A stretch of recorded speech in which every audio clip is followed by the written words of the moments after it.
Hello everyone, welcome to our channel Legal Mind Map. So today in this video we'll cover written statement. Our subject is drafting, pleading and convincing, and we'll cover the explanation first, then the format and then the affidavit. Affidavit हम last की plaint वाले video में भी cover कर चुके थे. So almost अभी written statement का format same होता है, but according to that बस change हो जाता है, जो लिखा होता है उसमें जो कंटेंट होता है वो चेंज हो जाता है. Okay, so meaning of written statement. A written statement is a legal document filed by the defendant. Written statement क्या होता है? एक legal document हो जाए तो defendant की तरफ से फाइल होता है, एक तरीके का रिप्लाई होता है ये प्लेंट के बदले. जब एक प्लेंटिफ प्लेंट फाइल करता है तो अब उसका रिप्लाई डिफेंडेंट को देना होता है, तो वो रिप्लाई ही रिटन स्टेटमेंट होता है. ठीक है, bye document filed by the defendant in response. ठीक है, it is a response to the plaintiff's plaint in a civil suit. It is a formal reply that addresses the allegations. एक formal reply होता है, जितने भी allegations defendant पे लगाए जाते हैं उनको address करता है, वो उन सबका जवाब देता है वो made in the plaint and provides the defendant's version of the fact. और defendant अपनी कहानी रखता है जज के सामने कि ये मेरी स्टोरी है, ये मेरी साइड की स्टोरी है, this is my side, I want to present it like this. So अपने डिफेंसेस को प्रेजेंट करता है and other relevant details. So the written statement is govern by order 8 of the code of criminal procedure 1908 CPC. तो objective क्या है written statement का? Defend the suit. Defend करता है, राइट? डिफेंड करने के लिए एलिगेशंस को तभी तो बनाया जाता है. और प्रेजेंट फैक्ट के बारे में बात करता है, डिफेंडेंट की तरफ से जो भी फैक्ट और इवेंट्स होते हैं. And raise legal defence. Legal defence raise कर रहा है कि मैं भी अब अपनी तरफ से एक लीगल डिफेंस रेज कर रहा हूँ. एंड प्रिलिमिनरी ऑब्जेक्शंस यानी जो भी जुरिसडिक्शन इश्यूज हैं, लिमिटेशन पीरियड्स बताना होता है, और इम्प्रॉपर कोर्ट फी से जो भी इश्यूज होते हैं इन सब से डील करना. And respond parawise, specially address each allegation in the plaint. तो पैराग्राफ वाइज आप रिस्पॉन्ड करते हो, हर पैराग्राफ में जो जो एलिगेशन लगे होते हैं according to that in sequence you respond to that allegation. तो ये सब रिटन स्टेटमेंट में होता है. इसका की फीचर क्या है? एडमिट और डिनाई एलिगेशंस. या तो एडमिट करो या डिनाई करो एलिगेशंस को. एंड सेट ऑफ और counter claim if applicable include claim against the plaintiff. तो आप जैसे प्लेंटिफ ने कुछ बोला कि इसने ऐसा किया है, एंड देन डिफेंडेंट कह रहा है नहीं मैंने ऐसा नहीं किया, इसने ऐसा किया, तो वो क्या हो गया? एक तरीके का काउंटर क्लेम. एक तो डिफेंडेंट ने पहले डिफेंस सेट किया कि मैंने ऐसा नहीं किया, दूसरा फिर उसने दोबारा बोला इसी ने ऐसा किया है, प्लेंटिफ ने ऐसा किया है. तो then that is a counter claim. Verification and time frame. ठीक है, so verification is most important thing. और टाइम फ्रेम में क्या है? It must generally be filed within 30 days. आपको जो अपना स्टेटमेंट है, रिटन स्टेटमेंट है, उसे 30 डेज के अंदर अंदर फाइल करना होता है from the date of service of summons. जब तक आपके पास समन आ जाते हैं उसमें. ठीक है, एक्सटेंडेबल अप टू 90 डेज. और 90 डेज तक एक्सटेंड हो सकता है कोर्ट की परमिशन के थ्रू, अगर आपके पास कोई बहुत ज्यादा स्ट्रॉन्ग रीजन है कि आप 30 डेज में नहीं कर पा रहे हो. Now structure of a written statement. Written statement का स्ट्रक्चर में क्या है? टाइटल आता है, इंट्रोडक्शन आता है, प्रिलिमिनरी सबमिशन आते हैं, पैरावाइज रिप्लाई आ रहा है, एडिशनल डिफेंस आ रहा है, प्रेयर्स आ रही है, वेरिफिकेशन आ रही है. ये सब मैंने यहाँ पे आपको दिखा दिया, मतलब एक एक्सप्लेनेशन दिया है. एक बार आप इसे पढ़ लीजिएगा because I am now moving towards the like format. और उससे पहले कुछ हमारे पास सेक्शंस है वो भी हम देख लेंगे. And how to respond a written statement. Admit facts where necessary, deny with specificity, use document or evidence, avoid new facts irrelevant to the suit and raise legal issues. तो ये सारी चीजें हैं जो आपको ध्यान रखनी है रिटन स्टेटमेंट के अंदर. अब आते हैं हम सेक्शंस पे पहले, इसके बाद फिर हम सीधा फॉर्मेट पे आ जाएंगे रिटन स्टेटमेंट के. So order 8 rule 1. Okay, so order 8 rule 1 जिसमें बात की जाती है टाइम की, जो मैं आपको पहले ही बता चुकी हूँ, विद इन 30 डेज आपको देना है. आपके पास समन आ जाएंगे उसके. और अगर आप 30 डेज में नहीं दे पाते तो आप कोर्ट की परमिशन से मैक्सिमम 90 डेज में आपको रिटन स्टेटमेंट सबमिट करना होगा. एंड आपके पास कोई बहुत स्ट्रॉन्ग रीजन होना चाहिए इस डिले का. Then order 8 rule 3 to 5 specific denial of allegation. तो रूल 3 क्या कहता है? A general denial of allegation is not sufficient. कि बस मैं मना, जो भी प्लेंटिफ ने कहा है मेरे अगेंस्ट, जितने भी एलिगेशंस लगाया मैं उन सबको मना करता हूँ या फिर वो करेक्ट नहीं है. तो ऐसे करके आप जर्नली डिनाई नहीं कर सकते, आपको प्रॉपरली स्पेसिफिक तरीके से डिनाई करना होगा. The defendant must specifically deny each allegation in the plaint they don't do not admit. Like paragraph number 1 में painting, like I am telling you in Hindi, you have to of course write it in English, कि paragraph 1 में plaintiff ने आपको इस तरीके से कोई चीज पे अक्यूज किया है कि डिफेंडेंट ने मेरे ये मनी थे, ये मेरे ले लिए हैं, या फिर ये मुझे वापस नहीं करे हैं, एंड सो ऑन.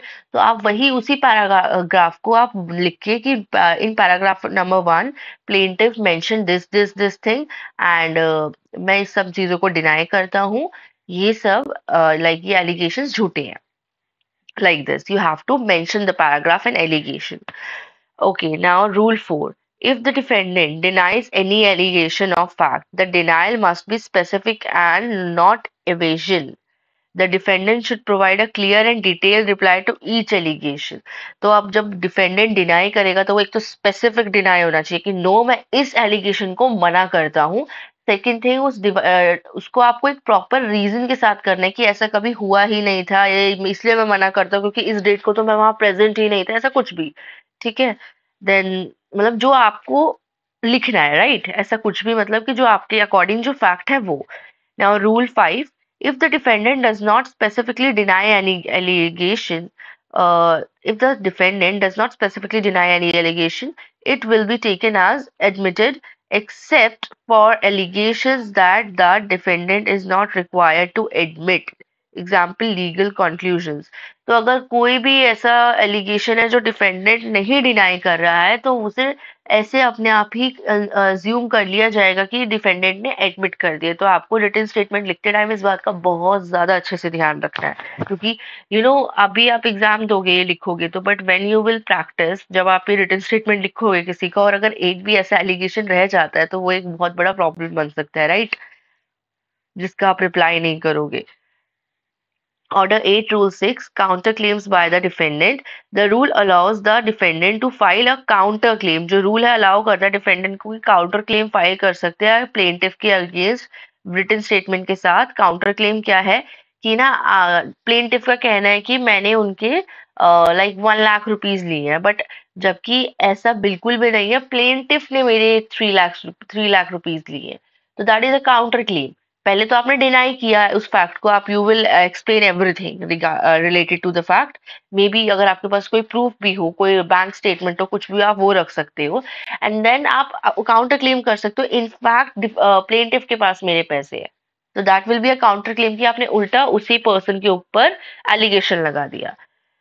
ठीक है. Counter claim is a claim made by the defendant, sorry I am here.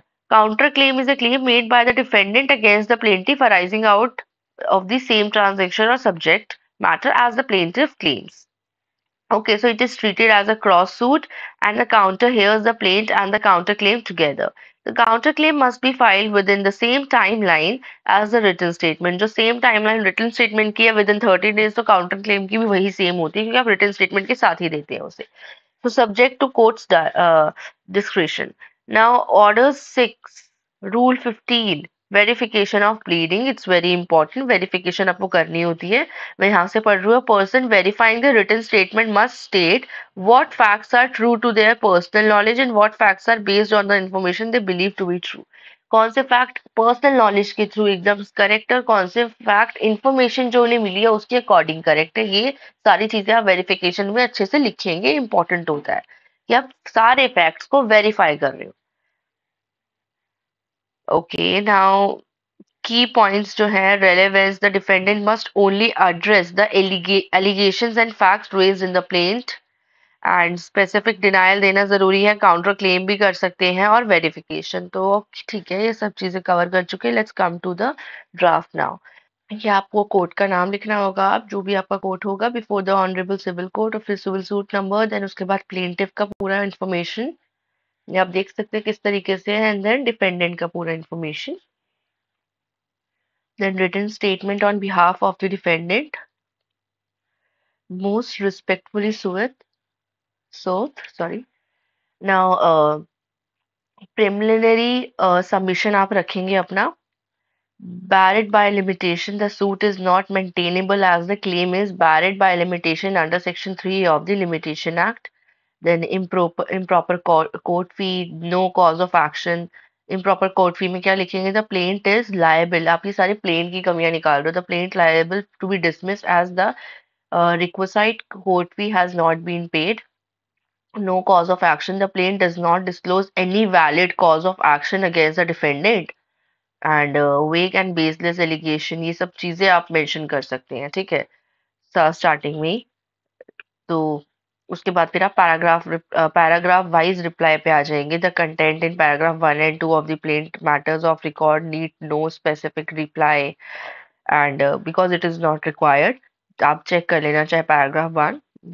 Then the content of paragraph 3 are admitted to the extent that the defendant entered into the rental agreement and so on.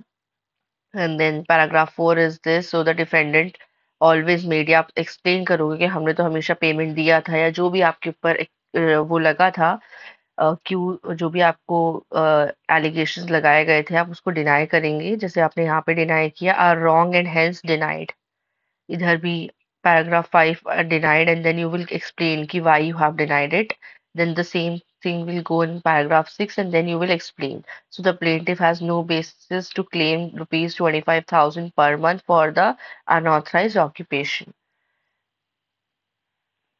Additional defenses mean the defendant has suffered harassment due to plaintiff's false claim and seeks dismissal of the suit with cost. So the legal notice issued by the plaintiff was baseless and the defendant duly responded, pointing out the frivolous nature of the claim. तो आप इस तरीके से उसके ऊपर वापस ही कर सकते हो कि मुझे तो मेरे damages भी चाहिए. Now the prayers, in the light of the above fact and circumstances, the defendant respectfully prays that the Honorable Court may dismiss the suit filed by the plaintiff with cause and grant any other relief this Honorable Court deems fit. And then you can go with the verification and signatures of the defendant. उसके बाद फिर आप affidavit लगा देंगे। Affidavit को मैंने थोड़ा सा शॉर्ट में रखा है ताकि इजी रहे आपके लिए और आप समझ पाए। एक बार आप इन्हें पढ़ लेंगे तो आपको बहुत इजीली समझ आ जाएगा। और उसके बाद एफिडेविट में एज यू ऑल नो कि एक तो ये फॉर्मेट है एफिडेविट का, आप देख लीजिएगा। एंड एफिडेविट में डिफेंडेंट नहीं लिखोगे या फिर प्लेंटिफ नहीं लिखोगे, आप एफिडेविट में डेपोनेंट लिखोगे हमेशा। ये चीज आप लोगों ने पहले भी पढ़ी होगी। तो उसके साइन होंगे डेपोनेंट के। हेयर जो इसमें जो डिफेंडेंट था यानी कि राजेश गुप्ता, उसी के साइन यहाँ पे मांगे एज अ डेपोनेंट, क्योंकि वो यहाँ पे अब डेपोनेंट बन गया क्योंकि उसने बस सारे फैक्ट्स को वेरीफाई किया है और बताया है कि ये सच है। Then here also again verification of affidavit and deponent sign. तो ये पूरा फॉर्मेट था। आई होप आपको समझ आया होगा अच्छे से। That's it in this video. Please don't forget to like, share and subscribe to our YouTube channel. और फिर भी कोई डाउट होता है, अगर आपको इस पीपीटी फॉर्मेट में समझ नहीं आ रहा है कि हाउ टू राइट दिस, और द फॉर्मेट में आपको कोई इशू आ रहा है, तो you can just comment box में आप हमें अपने व्यूज लिख सकते हैं कि मैम इस तरीके से नहीं समझ आ रहा है या फिर आप कुछ बेटर कर सकते हैं यहाँ पे। तो ऑफ कोर्स उसको एक बार हम जरूर देखेंगे। Thank you.